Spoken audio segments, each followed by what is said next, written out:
Welcome back to WagerTalk.com. I'm Marco D'Angelo, joined in studio with Preston, the Sports Cheetah. We're going to have the question and answer segment, Ask Sports Cheetah. And each week, guys, on Twitter, if you got a question for Preston, send it to us either directly to Preston or through the WagerTalk Twitter or mine, and we'll answer it on our weekly videos. And this week, we got a question from Hockey School. He asked, during the football season, Preston, you said it was a good move to fade Baylor. What makes NC State and hoops any different this year?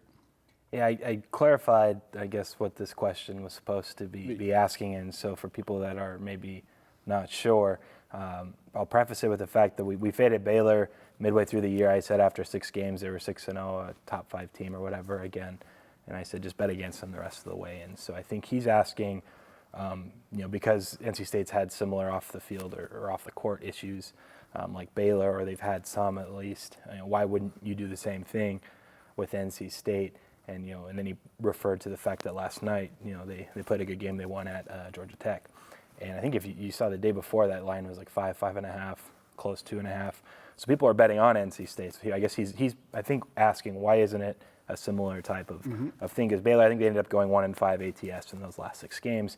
The main thing with Baylor is that they were extremely overvalued. They weren't very good. They had played 6 teams that were horrible. That's just the way their schedule was set up. And the next 6 teams they played were the best 6 they played all year. So a lot of it had to do with that, and less so that there was off-the-field stuff that I thought was going to play into why they would kind of skid late in the year. So NC State, in this case, I don't think they're necessarily overvalued. They're not a top 5 team like Baylor was. And so, I don't think there's really going to be any value blindly betting them, down the stretch here this year. All right. One of the other things I just throw in there too, as well, is Baylor. Once they suffered that first loss last year in college football, football's a different structure than it is in college basketball.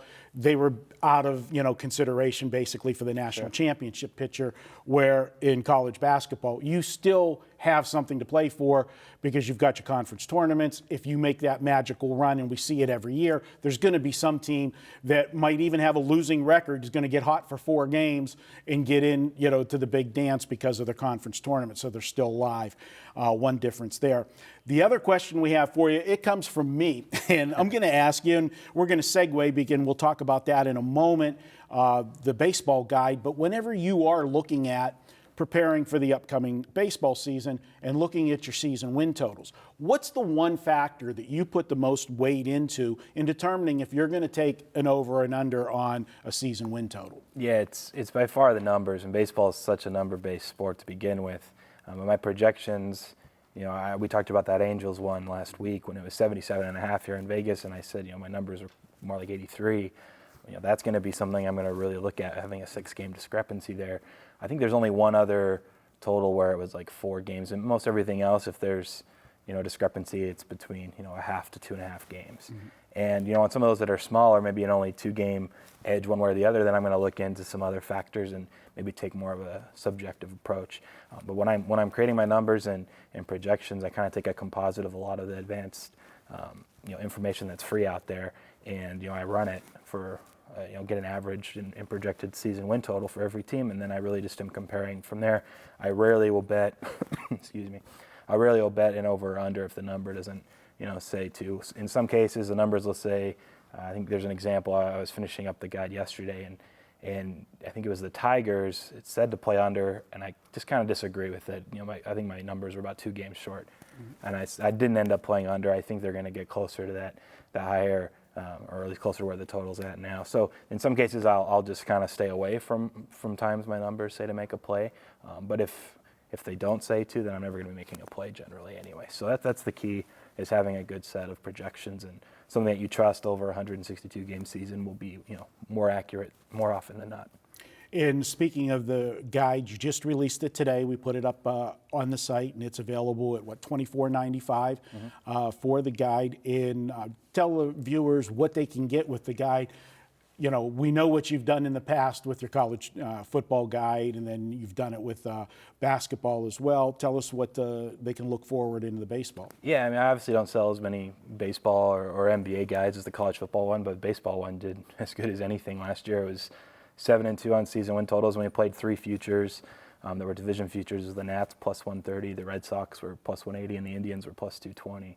and those went 3-0. And so it was a really, really good year. Hopefully, same preparation I took last year going into this season.